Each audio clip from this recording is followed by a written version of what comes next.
Hey, salut à tous, j'espère que vous allez bien. Au cas où vous vous poseriez la question, moi ça va super. Je suis en tout cas très content de vous retrouver pour un nouveau podcast Free Talk. Et vous savez ce qui est beau avec les vidéos Free Talk, c'est qu'elles arrivent comme ça, sans trop de préparation. J'ai juste mon petit tableur Excel sous le coude pour une partie de la vidéo parce que j'aime bien les chiffres. Et en général, les chiffres, c'est quand même plus impactant que des idées abstraites. Donc, de quoi je voulais vous parler dans cette vidéo? Du prix des comics. Et là, vous vous dites, super, encore une énième vidéo sur le prix des comics, c'est pas comme s'il y en avait des dizaines sur YouTube.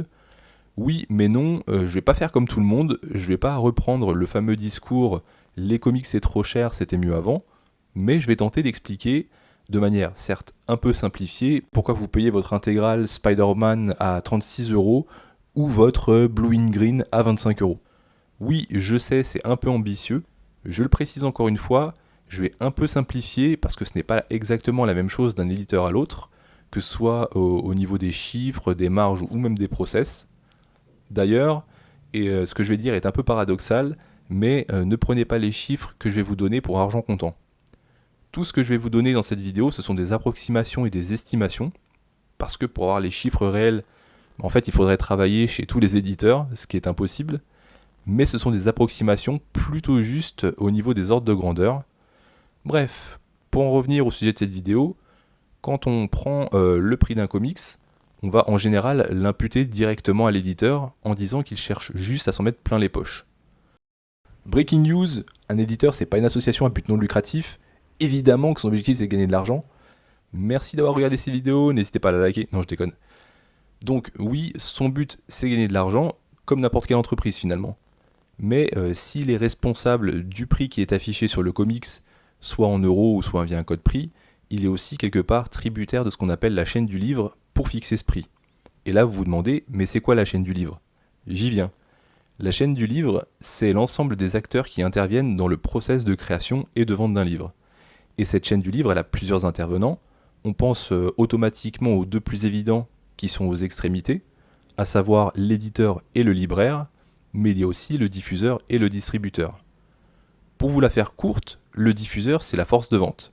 Ce sont les représentants qui vont se déplacer chez les revendeurs pour vanter les mérites du catalogue d'un éditeur, dans l'objectif de placer le plus de nouveautés possible dans les rayons des librairies, pour que le livre soit trouvable facilement et acheté par le plus grand nombre de clients. Le distributeur, c'est l'entité qui va s'occuper d'envoyer les livres chez les revendeurs, c'est donc la partie logistique, expédition et manutention.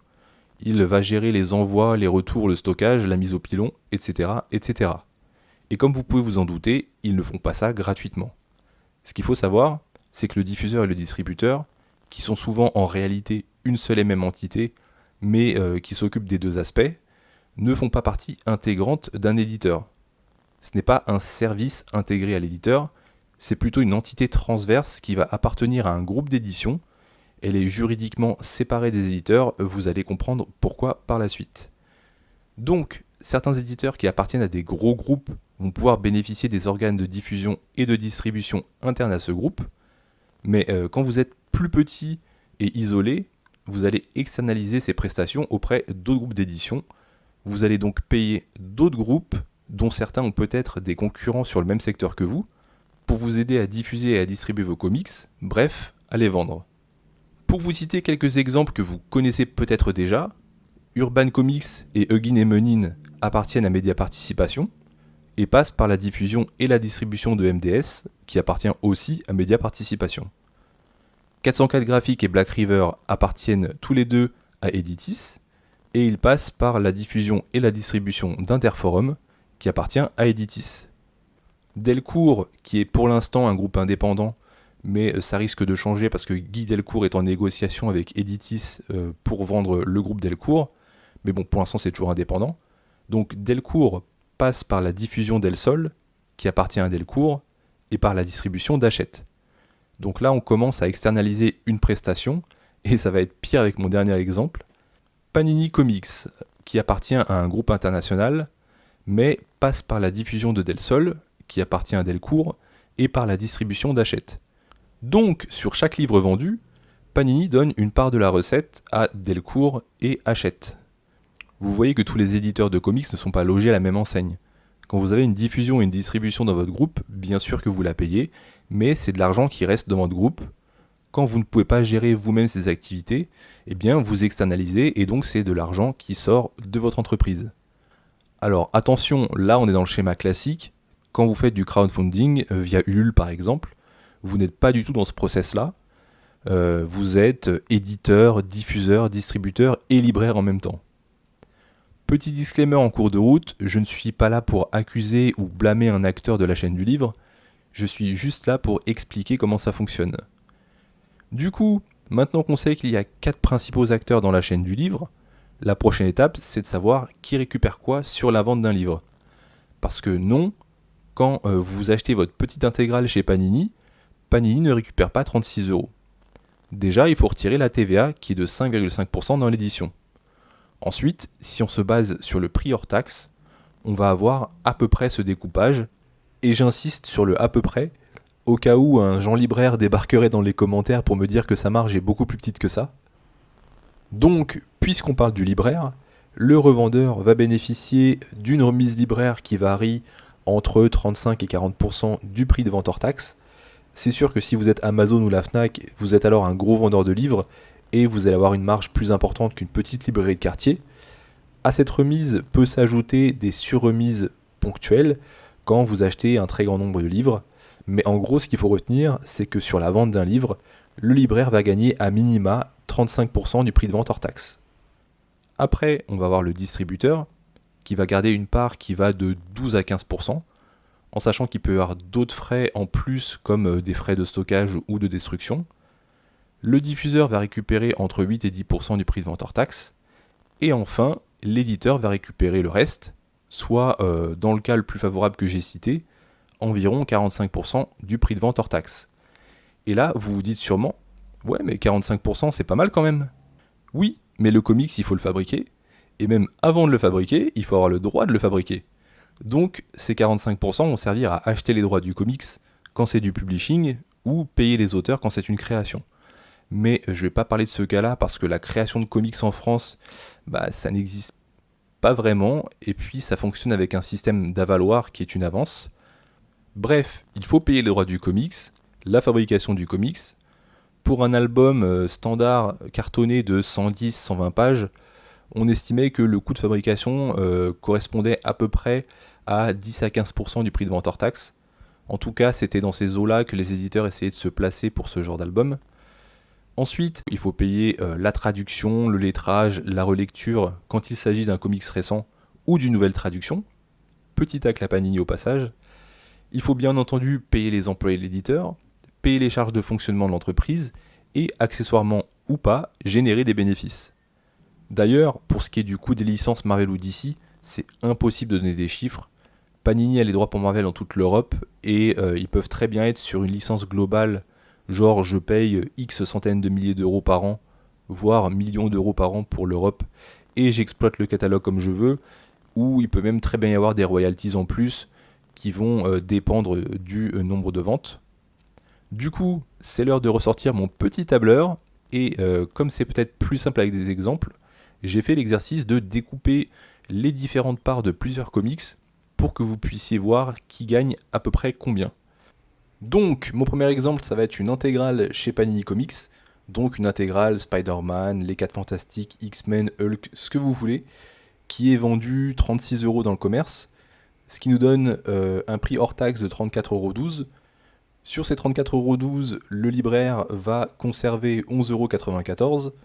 La diffusion-distribution, que je vais rassembler en un seul acteur pour simplifier les choses, va récupérer 6,82€. Et l'éditeur va obtenir 15,36€ environ, avec lesquels il va devoir payer la licence, payer la fabrication, payer ses salariés, générer des bénéfices, etc., etc. Deuxième exemple, et c'est toujours du Panini, puisque j'ai choisi un omnibus vendu 60€, voilà, histoire d'avoir des différences de prix assez conséquentes entre mes exemples. Donc, un omnibus vendu 60€, ça nous donne 56,87€ hors taxe. Sur ces 56,87€, le libraire va conserver environ 19,91€, la diffusion-distribution 11,37€ et l'éditeur à peu près 25,59€.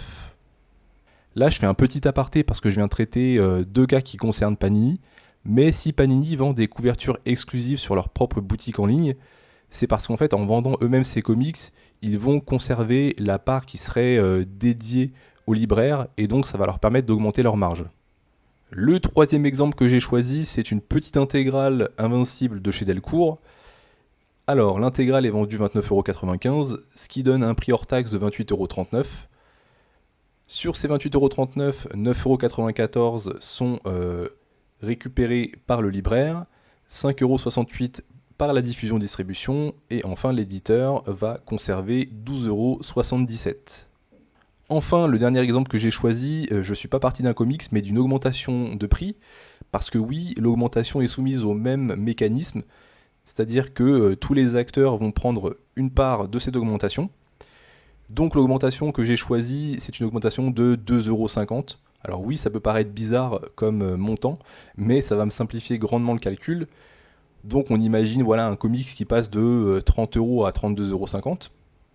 Donc une augmentation de 2,50€ payée par le client final, ça donne une augmentation hors taxe de 2,37€. 83 centimes sont pour le libraire, 47 centimes sont pour la diffusion et la distribution, et 1,07€ est récupéré par l'éditeur. Donc, si un éditeur a besoin de récupérer 1€ de plus par comics vendu pour compenser une augmentation de ses coûts, alors ça signifie que cet euro va se transformer en 2,50€ à payer pour le client final. S'il est sympa, l'éditeur va essayer de compenser les augmentations, soit en changeant d'imprimeur pour en prendre un moins cher, ce qui pour le coup est pas forcément sympa, surtout si la qualité de fabrication en pâtit, soit en rognant un petit peu sur sa marge, mais au bout d'un moment il sera quand même obligé d'augmenter ses prix. Donc là, vous voyez le mécanisme de la chaîne du livre, plus on multiplie les acteurs qui prennent leur marge, plus le client final paye cher à la fin. Ce qu'il faut aussi souligner concernant le prix, c'est que normalement dans l'édition, chaque livre devrait avoir sa propre réalité économique, et donc chaque livre devrait être rentable. Ça peut sembler logique de dire ça, mais c'est pas nécessairement le cas.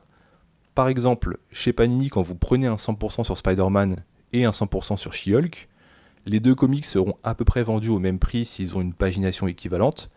Pareil chez Urban, si vous prenez un Blue Beetle Infinite et un Batman Infinite, les deux comics seront sensiblement vendus au même prix, à pagination égale.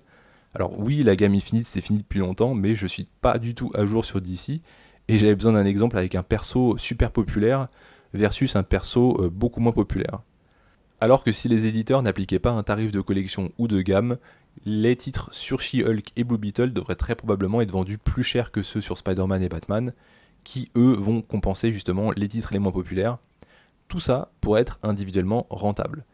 Ça peut paraître logique qu'on applique un tarif de collection à une collection, oui, mais ça ne fonctionne pas comme ça chez les indés. Si vous avez un titre un peu edgy, qui risque de ne pas être populaire parce qu'il aborde des thématiques pas super vendeuses, vous allez éviter de prendre un trop gros risque en faisant un tirage plutôt limité, ce qui va mécaniquement augmenter le coût unitaire de fabrication du comics et les autres coûts qui vont être moins dilués dans ce tirage, donc ça va faire grimper son prix de vente parce que, je le répète, ce comics doit être rentable. Donc ça veut dire que vous pouvez totalement avoir un éditeur qui va proposer un comics de 160 pages à 25€, puis quelques mois plus tard sortir un autre comics qui aura la même pagination mais qui coûtera 30€. Parce que les deux comics ont leur propre réalité économique, leur propre marché et leur propre rentabilité à atteindre. Bon, normalement là vous avez compris que je faisais référence à iComics. Alors, je suis vraiment pas un fanboy d'iComics, la preuve c'est qu'à part les Tortues Ninja, les seuls récits que j'ai appréciés ce sont des récits qui datent de Milady Graphics, mais quand je regarde les tarifs de leurs indés, notamment un Blue in Green qui est vendu 25€ pour 150 pages, ou un It's Lonely qui est vendu 28€ pour 200 pages, et bah je suis pas spécialement choqué. Encore une fois, chacun de ces récits a sa propre réalité économique, chacun de ces récits doit être rentable. Bon, j'aurais pas forcément la même mansuétude concernant la politique tarifaire des Tortues Ninja Classics ou intégrales, ni même pour celle des tomes de We Only Find Them When They're Dead, mais concernant les indés en tome unique, ça me choque pas cette disparité de prix. Ce n'est pas parce qu'un comics A est vendu X euros qu'un comics B doit avoir son prix indexé sur le rapport prix-page du comics A. Oui, cette phrase est un peu compliquée dite comme ça, mais je pense que vous avez compris l'idée. Si un comics qui fait 200 pages est vendu 25 euros, un comics qui fait 150 pages ne doit pas forcément être vendu moins cher. Et je vais même aller plus loin, c'est pareil quand on compare les éditeurs entre eux au niveau prix. Pour moi, ça n'a pas de sens. Tu ne peux pas comparer Vestron, Réflexion, Delcourt, Panini ou Urban entre eux, parce qu'ils n'ont pas les mêmes structures, les mêmes moyens, mais je ne vais pas rentrer dans ce débat ici et maintenant, ce sera le sujet d'une autre vidéo je pense. Je précise juste que je n'ai pas fait cette vidéo pour exonérer les éditeurs des différents problèmes qu'il y a dans l'édition de comics en France, mais juste pour apporter des éléments concrets et un peu de mesure pour contrebalancer ce qu'on entend très souvent sur le prix des comics. Le but, c'est d'expliquer les mécanismes liés à l'édition de manière simple mais objective. Voilà, j'espère humblement que cette vidéo vous aura appris quelque chose et que vous y verrez peut-être plus clair concernant le prix des comics et même des livres de manière générale, puisque c'est un mécanisme qui s'applique à toute l'édition. N'hésitez pas à liker cette vidéo si elle vous a plu et à vous abonner et à activer la cloche. Laissez-moi un petit commentaire si vous souhaitez réagir sur le sujet sans m'insulter s'il vous plaît. Sur ce, je vous souhaite une excellente journée et nous on se retrouve très prochainement pour une nouvelle vidéo. Salut!